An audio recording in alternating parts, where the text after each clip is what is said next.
general, lo que podemos señalar, es importante que en Ecidemo, que es un escéptico, haya dicho que toda la gnoseología del escepticismo no es más que una propedéutica a la ontología de Heráclito. ¿Y cuál es la ontología de Heráclito? Es la ontología del más allá del todo, porque si identificáramos la visión de Heráclito con la de Pirrón, Pirrón termina diciendo que el ser es la fuente del sufrimiento. Hay un fragmento atribuido a Pirrón, Pirrón no escribió, pero hay un fragmento que habla de que Pirrón habría dicho que la fuente del sufrimiento sería la idea del ser. La idea del ser es el contrario de la idea del no ser. Y la idea del ser también es la idea de que hay algo fijo, de que hay una sustancia. Heidegger habla de cuando el ser se transforma en sustancia, por así decir. No podemos meternos con eso, ¿no? Pero en todo caso, hay muchísimos estudiosos que han sentido que el escepticismo y el budismo temprano son lo mismo. Entonces,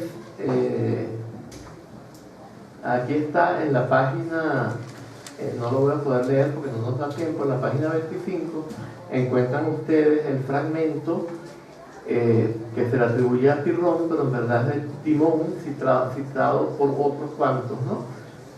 Y hay distintas interpretaciones de esto.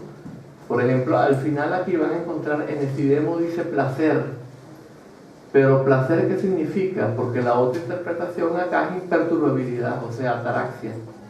Entonces, cuando en Ecidemo dice placer, ¿qué significa esto? ¿Por qué dice placer? Porque probablemente, por ejemplo, Epicuro fue muy influenciado por Pirrón, y Epicuro define placer como imperturbabilidad y también apateia, o sea, ausencia de pasión. Entonces, quizá para ellos, para estos pensadores en particular, quizá placer no significaba placer como contrario al dolor, sino significaba estar más allá de subir y bajar en la rueda del dolor y del placer, en la cual subimos al placer y bajamos al dolor y giramos constantemente. Y por debajo de todo esto tenemos una carencia de plenitud. Esto es lo que el budismo llama el samsara. En la medida en que nos sentimos separados del todo, sentimos una incompletud. En la medida en que nos sentimos separados del continuo de energía que es el universo, que no tiene ningún espacio vacío, tenemos carencia de plenitud. De modo que siempre tenemos una carencia de plenitud, una incompletud, y encima de eso tenemos aceptación que nos da un cierto placer, pero que nunca lo vivenciamos totalmente. Si yo tengo un placer muy intenso, yo quisiera fundirme en placer cuando llega un momento de placer, pero al mismo tiempo yo quiero ser alguien separado del placer que lo disfruta, porque si no, no tiene gracia para mí si me disuelvo. Entonces me mantengo como un sujeto separado y no me puedo fundir en placer. Y como no me puedo fundir el placer se me escapa. Y es un poco como alguien que agarra arena y la aprieta y la arena se le escapa y se clava las uñas y siente una total frustración. Viene siendo más o menos lo mismo. Marcel Conch escribió ¿Cómo hacerse feliz? Esa es en la página 27, ¿lo tiene? Sí. ¿Cómo hacerse feliz? Dice, antes que nada, identificando la fuente radical del sufrimiento humano. Pirrón la halla en la idea del ser. Entonces, esta es la esencia de las 4 nobles verdades del Buda. Hay que identificar la fuente de la infelicidad para poder erradicarla.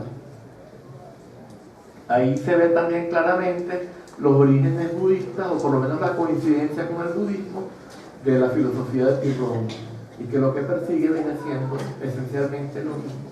Cuando le damos una ilusión de absolutidad, de carácter absoluto, de sustancia, de verdad absoluta a la idea de ser, y creemos que el ser es la verdad, le atribuimos una verdad absoluta, o sea, lo hipostatizamos, lo reificamos, lo absolutizamos y lo valorizamos, entonces tenemos allí el pleno desarrollo de la lese o de la avidia, que es esta confusión a la que nos referíamos antes, esta percepción equivocada de la realidad, porque hemos fijado todo en un concepto.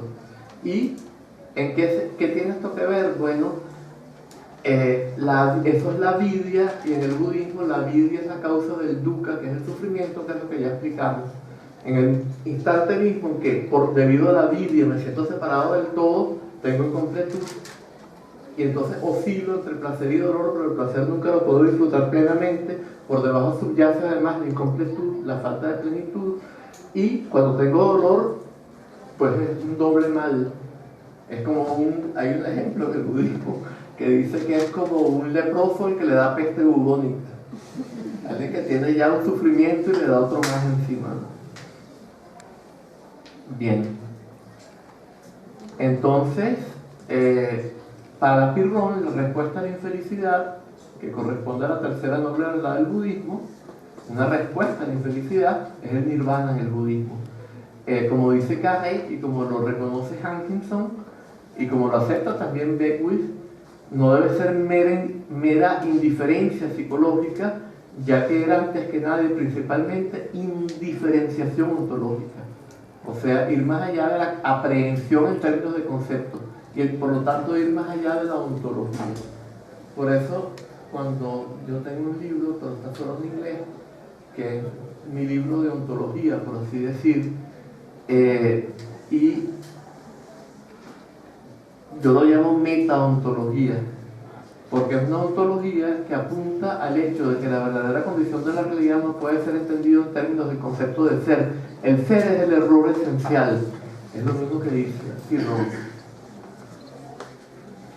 Bien.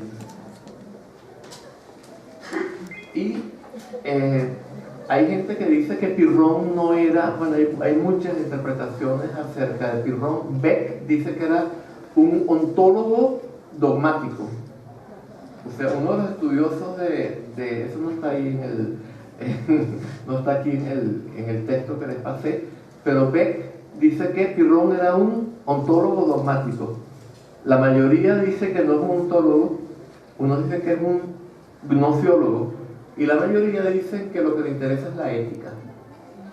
Yo no estoy de acuerdo, yo creo que era un ontólogo, un metaontólogo, alguien que se daba cuenta de que el error radicaba en la idea del ser y que esa era la fuente del sufrimiento, y nos quería llevar más allá de toda idea para de esta manera, al mismo principio de las 4 nobles verdades del Buda, ¿no?